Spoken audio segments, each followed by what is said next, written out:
सबू भाइयों भौणी मानको मोर नमस्कार एवं जुहार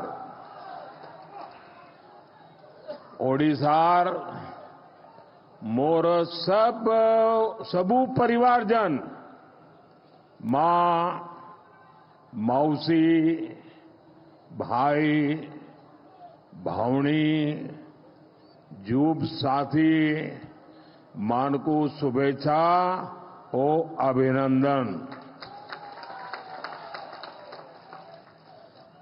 5 दिन पहले मुझे दिल्ली में उड़ीसा पर्व इस शानदार समारोह में शामिल होने का अवसर मिला था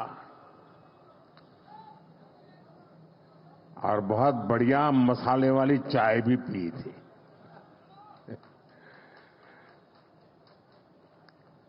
और मैंने धर्मेंद्र को जरा डांटा था। मैंने कहा यार इतना बढ़िया कार्यक्रम किया, मेरे पास जरा ज्यादा समय होता तो मैं और ज्यादा अंदर घूम लेता। शानदार कार्यक्रम था जी। ओडिशा पर्व में उड़िया विरासत और गौरव के वो भव्य दर्शन, उड़ीसा के लोगों का स्नेह और अपनापन,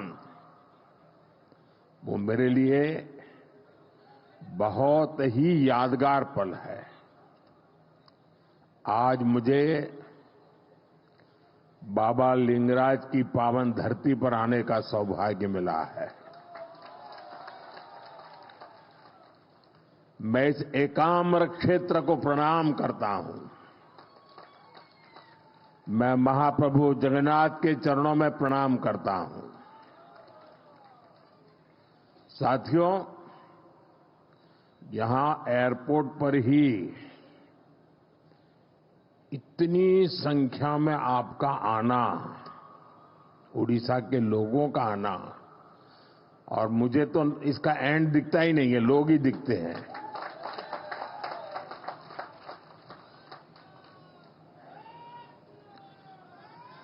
आपके इस प्यार के लिए मैं आपका बहुत आभारी हूं। और मैं देख रहा हूं कि एक उमंग, ऊर्जा आपके चेहरों पर, खुशी, चमक मैं देख भी रहा हूं, मैं अनुभव कर रहा हूं। और ये चमक बता रही है कि महाराष्ट्र चुनाव के नतीजों ने, हरियाणा के चुनाव के नतीजों ने, और इन दिनों देश भर में जो उपचुनाव हुए उससे जो नतीजे आए हैं, पूरे देश में कैसा विश्वास भर दिया है, ये मैं आपके आंखों में देख रहा हूं। अब देखिए, उड़ीसा ने शुरुआत की, फिर हरियाणा, फिर महाराष्ट्र, और यही तो भाजपा की विशेषता है। और यही हमारे कार्यकर्ताओं का सामर्थ्य है, हमारी पार्टी के कार्यकर्ताओं का सामर्थ्य है। विपक्षी दल बीजेपी सरकार के खिलाफ सुबह शाम अपप्रचार करते रहते हैं, लेकिन जनता बीजेपी सरकार के कामों को देखकर उन्हें आशीर्वाद देने खुद मैदान में दौड़ पड़ती है। आप याद करिए, चुनाव से कुछ महीने पहले तक बड़े बड़े पॉलिटिकल एक्सपर्ट्स ओडिशा में बीजेपी को पूरी तरह से खारिज कर रहे थे। ये लोग कह रहे थे कि उड़ीसा में बीजेपी इतनी बड़ी ताकत बन ही नहीं सकती कि वो अपने आप अपने बलबूते पर सरकार बना ले। लेकिन जब परिणाम आए तो ये सारे के सारे अपने आप को बड़ा तीसमार खा मानते थे। वो लोग हैरान हो गए, क्योंकि उड़ीसा के लोगों ने भाजपा की केंद्र सरकार के कामों को और दिल्ली में बैठते हुए भी उड़ीसा के लोगों के साथ जो अपनापन का नाता, सुख दुख का साथ, ये 10 साल में उड़ीसा के गांव गांव, घर घर ये बात पहुंच चुकी थी। जब राज्य में हमारी सरकार भी नहीं थी, हमारी योजनाओं के नाम भी बदल दिए जाते थे, सब कुछ होता था, फिर भी ओडिशा के विकास के लिए पूरी लगन और ईमानदारी से हम लगातार काम करते रहे। केंद्र सरकार ने, और मैं कहता हूं भारत सरकार के मंत्रिपरिषद में जितना उड़िया का प्रतिनिधित्व रहा है, पहले कभी नहीं रहा। और केंद्र सरकार ने कभी ये नहीं सोचा कि यहां पर जो सरकार है वो हमारे साथ है, नहीं है, कार्यकर्ताओं को अच्छा लग रहा है, बुरा लगता है। हम वो नहीं सोचते थे, हम जनता का भला करना सोचते थे। और हमने उड़ीसा को केंद्र से मिलने वाले बजट को 3 गुना किया था। हमने उड़ीसा के लिए नई नई योजनाएं बन चलाई, यहां वर्ग हर समाज की समान भाव से सेवा की। और इसलिए उड़ीसा की जनता बीजेपी की नीतियों को और कार्यशैली को भली भांति जान पाई, उनका एक विश्वास पैदा हुआ और दिल खोलकर हमें आशीर्वाद दिया। मैं तो इंटीरियर में जाता था, कभी मैं संकोच करता था, अरे मेरी हिंदी भाषा में मैं बात कैसे पहुंचाऊंगा, लेकिन मैं देख रहा था कि भाषा भी कभी रुकावट नहीं बनी, भाव इतने मजबूत थे जो भाषा से भी ऊपर सवार हो जाते थे। साथियों, मुझे पहले सीएम के रूप में गुजरात की सेवा करने का मौका मिला, फिर पीएम के रूप में देश की जनता का सेवा करने का मौका मिला, और आप सबने, देशवासियों ने तीसरी बार एक सरकार बनाई।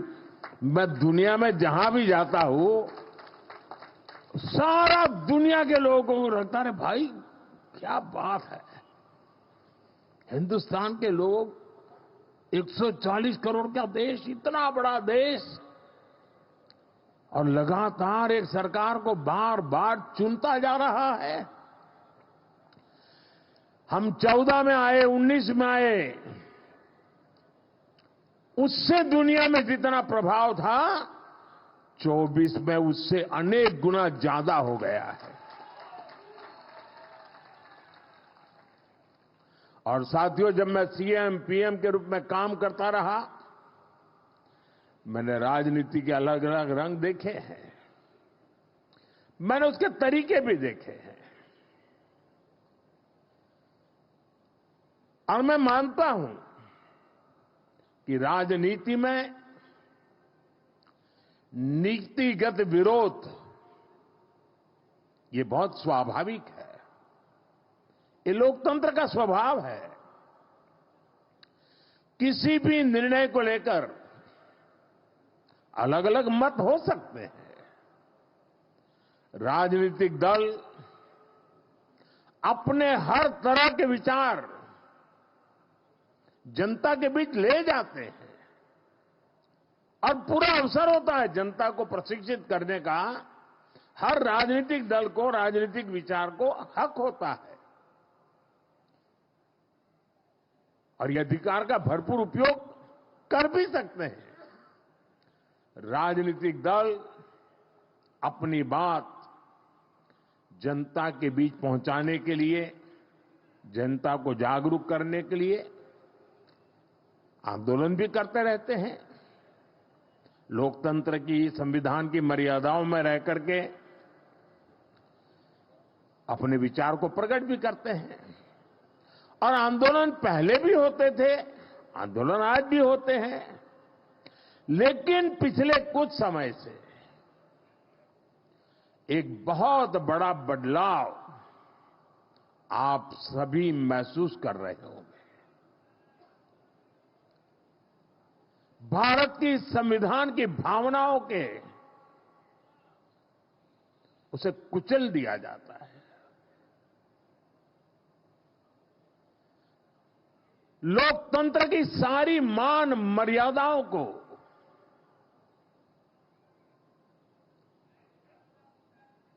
अस्वीकार किया जाता है। जो लोग सत्ता को अपना जन्मसिद्ध अधिकार समझते हैं, उनके पास केंद्र की सत्ता पिछले एक दशक से वो खो चुके हैं। अब पहले दिन से देश की जनता किसी और को आशीर्वाद दे, इसका गुस्सा जनता के ऊपर भी है। इस स्थिति ने उनके अंदर इतना गुस्सा भर दिया है कि वो देश के खिलाफ साजिश करने में जुटे हैं। ये लोग अपना गुस्सा जनता पर ही निकालने लगे हैं। देश को गलत दिशा में ले जाने के लिए उन्होंने लोगों को गुमराह करना शुरू कर दिया। उनकी झूठ और अफवाह की दुकान चल रही है। अब उन्होंने इस अभियान को और तेज कर दिया है। ऐसे में जागृत नागरिकों को, भाजपा के कार्यकर्ताओं के लिए, जो देश को प्यार करते हैं उनके लिए, जो संविधान का सम्मान करते हैं उनके लिए, जो लोकतंत्र को जीते हैं उनके लिए, ऐसे लोगों की हरकतें, उनके इरादे, उनके कारनामे बहुत बड़ी चुनौती बनते जा रहे हैं। और इसलिए मैं सभी देशवासियों से कहना चाहूंगा, लोकतंत्र के प्रति समर्पित हर कार्यकर्ता को कहना चाहूंगा, हमें हर पल सतर्क रहना है और लोगों को जागरूक करते रहना है। हमें हर झूठ को बेनकाब करना है। सत्ता के ये भूखे लोग जनता से सिर्फ झूठ बोलते आए हैं। जब इनका एक झूठ लोगों पर काम नहीं करता, तो उससे बड़ा दूसरा झूठ गढ़ते हैं। ये अपने कार्यकर्ताओं को भी झूठा दिलासा देने के लिए यही कर रहे हैं। मैं तो, आप भी तो देखते होंगे ना, 2019 में जो चौकीदार उनके लिए चोर था, 2024 में आते आते वो ईमानदार हो गया और एक बार भी चौकीदार को चोर तो गाली नहीं पड़ी। इनका मकसद सिर्फ यही है कि किसी तरह देश की जनता को गुमराह करके सत्ता पर उनका कब्जा हो, ताकि देश आजाद हुआ तब से आज तक जो लूट चलाने वाला गिरोह है, अलग अलग नकाब पहन करके निकला हुआ एक गिरोह है, उसको देश की जनता को लूटने का एक मौका मिल जाए। साथियों, आज केंद्र की भाजपा सरकार ओडिशा के गौरव को, ओडिशा को बड़ी प्राथमिकता दे रही है।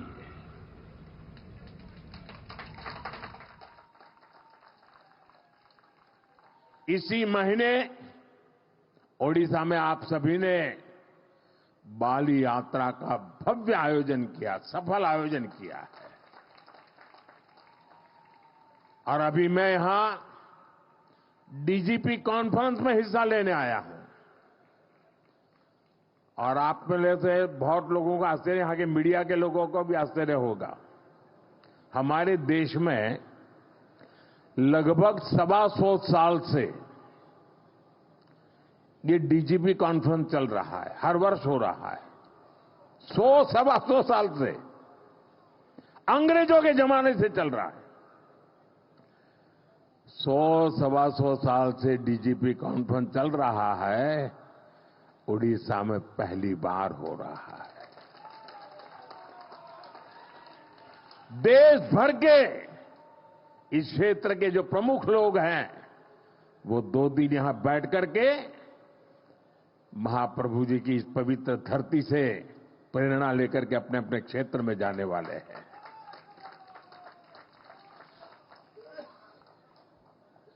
अभी तो डीजीपी कॉन्फ्रेंस है, अभी 4 दिन के बाद 4 दिसंबर को यहां पर नौसेना दिवस का अवसर इस बार पुरी में ऑफ डेमो 2024 का आयोजन हो रहा है। ये भी अपना अपना बहुत बड़ा अवसर होता है। वो भी पुरी के ब्लू फ्लैग बीच पर नौसेना का अपने सामर्थ्य का प्रदर्शन करेगी। इसका मतलब कि पूरा उड़ीसा वैश्विक नजरों की केंद्र में आने वाला है। और फिर 1 महीने के भीतर भीतर 2025 में जनवरी महीने में ही 8 से 10 जनवरी भुवनेश्वर में प्रवासी भारतीय दिवस का बहुत बड़ा आयोजन है। विश्व भर के लोग आने वाले हैं। दुनिया भर के लोगों का आपको स्वागत करने का अवसर मिलने वाला है। और यहां लोग जो भावनाएं लेकर के जाएंगे, पहले G20 में अलग प्रकार के लोग आए थे। ये हमारे देश के ही लोग हैं जो कई वर्षों से विदेशों में रहते हैं, वो सब आ रहे हैं। और ये लोग जब वापस जाएंगे ना, तो उड़ीसा की इतनी कथाएं दुनिया भर तक पहुंच जाएगी। उड़ीसा का भरपूर प्रचार प्रसार होगा और यहां पर्यटन के अवसर बढ़ेंगे। हम उड़ीसा को देश ही नहीं, दुनिया के नक्शे पर प्राथमिकता दिलाना चाहते हैं। इस तरह के आयोजन ओडिशा को मिल रही प्राथमिकता का प्रमाण है। आप अभी से प्रवासी भारतीय दिवस की तैयारियां भी जरूर करें और G20 से भी शानदार होना चाहिए। एक ऐसा अवसर है जिसमें हर कार्यकर्ता अपने सामर्थ्य का प्रदर्शन कर सकता है। हमारा ओडिशा स्वच्छ हो, सुंदर हो, हमारे पास 1 आध महीना है, शानदार कर सकते हैं, सफाई का बड़ा अभियान चला सकते हैं। यहां की संस्कृति से लोग परिचित हो, इसके जन भागीदारी से करना है। उड़ीसा के हर नागरिक को लगना चाहिए दुनिया के मेहमान मेरे घर आ रहे हैं, ये भाव आना चाहिए। हम और आप मिलकर के उड़ीसा के गौरव को बढ़ाएंगे। साथियों, उड़ीसा में डबल इंजन की सरकार बनने के बाद यहां हर सेक्टर में विकास ने नई गति पकड़ ली है। ओडिशा में एक साथ हजारों करोड़ की इंफ्रास्ट्रक्चर परियोजनाओं पर काम शुरू हुआ है। सरकार की कल्याणकारी योजनाओं का फायदा हर वर्ग को मिलना शुरू हुआ है। खेल हो, शिक्षा हो, पर्यटन हो, हर क्षेत्र में ओडिशा ने जो रफ्तार पकड़ी है वो अभूतपूर्व है। ओडिशा के शहरों में आधुनिक सुविधाएं, नई नई सुविधाएं जोड़ी जा रही है और राज्य की भाजपा सरकार यहां स्टार्टअप इकोसिस्टम डेवलप करने पर फोकस कर रही है। नौजवानों का उज्जवल भविष्य का शिलान्यास हो रहा है। राज्य की धरोहर को समृद्ध बनाने का अभियान भी तेज गति से चलाया जा रहा है। मिशन पूर्वोदय से भी उड़ीसा का विकास की नई रफ्तार पकड़ रहा है। जब इंफ्रास्ट्रक्चर बेहतर होगा तभी यहां की खनिज संपदा, यहां के समुद्री तट औद्योगिक अवसरों में बदलेंगे। साथियों, नए उद्योग प्रदेश में आए, इसके लिए सरकार द्वारा सही नीतियां और सही नीयत की भी जरूरत होती है और जो आज देश और दुनिया के लोग अनुभव कर रहे हैं भाजपा की सरकार बनने के कारण। और ये काम उत्कर्ष उत्कल अभियान के जरिए हो रहा है। उड़ीसा को नए निवेश के लिए तैयार किया जा रहा है। यहां नए उद्योग लगेंगे, नए अवसर बनेंगे, युवाओं को रोजगार मिलेगा। युवा बड़े बड़े अवसरों के लिए तैयार हो, उनके सामर्थ्य का सही इस्तेमाल हो, इसके लिए शिक्षा व्यवस्था में भी बड़े परिवर्तन की जरूरत है। इसलिए भाजपा की सरकार आते ही हमने राज्य में राष्ट्रीय शिक्षा नीति को पूरी तरह लागू किया। ओडिशा में स्कूलों के लिए पीएम श्री योजना और हायर एजुकेशन के लिए पीएम उषा योजना को भी लागू किया है। भाइयों बहनों, एक और हम भविष्य निर्माण की दिशा में आगे बढ़ रहे हैं। दूसरी ओर उड़ीसा को जन कल्याणकारी योजनाओं का भी लाभ मिल रहा है।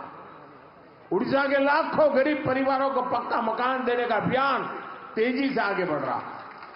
हर घर तक पानी पहुंचाने के लिए हमारी सरकार मिशन मोड में काम कर रही है। गरीबी के खिलाफ लड़ाई, गरीब के जीवन स्तर को बेहतर बनाने के प्रयास और पूरी ताकत से तेज किए गए।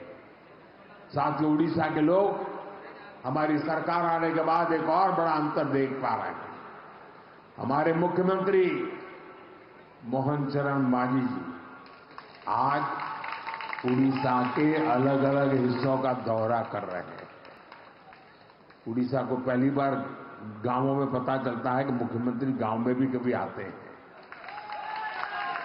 जनता से जुड़ना और जनता के बीच जाकर उनकी समस्याओं को समझना, यही भाजपा की परंपरा है, भाजपा की संस्कृति।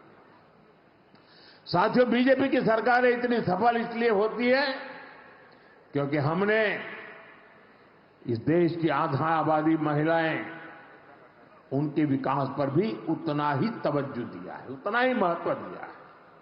ओडिशा में भी हमारी सरकार बनते ही माताओं बहनों के लिए कई बड़े कदम उठाए गए हैं। माता सुभद्रा का आशीर्वाद लेकर हमने सुभद्रा योजना शुरू की। ये योजना महिला सशक्तिकरण की पहचान बनेगी। जब हमारी माताएं बहनें आर्थिक रूप से सशक्त होगी तो राज्य की अर्थव्यवस्था में उनका योगदान बढ़ेगा।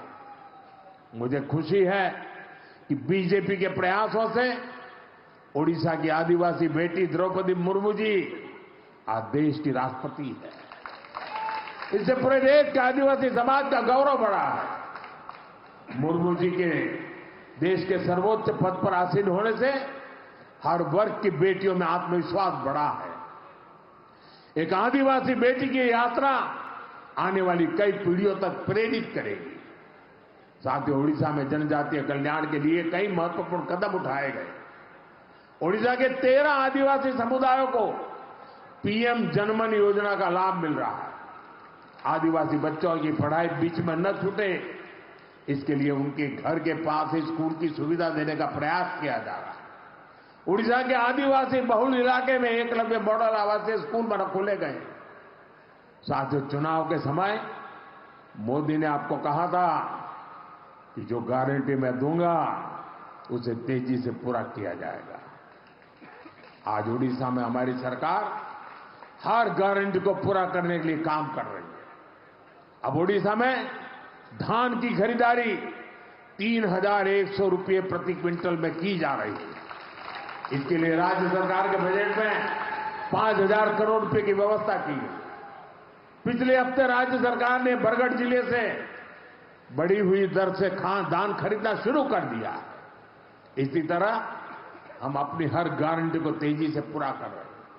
इसलिए मैं फिर कहूंगा, मोदी की गारंटी यानी गारंटी पूरी होने की गारंटी। साथियों, हम हमारे संकल्पों को पूरा करेंगे, विकसित ओडिशा के लिए काम करेंगे और मैं आपका उत्साह और उमंग देख रहा हूं। जो सपने लेकर के हम चले हैं उसके लिए मेहनत में कोई कमी नहीं करेंगे, रखेंगे। आप सब यहां आए, इसके लिए मैं एक बार फिर आप सबका आभार व्यक्त करता हूं।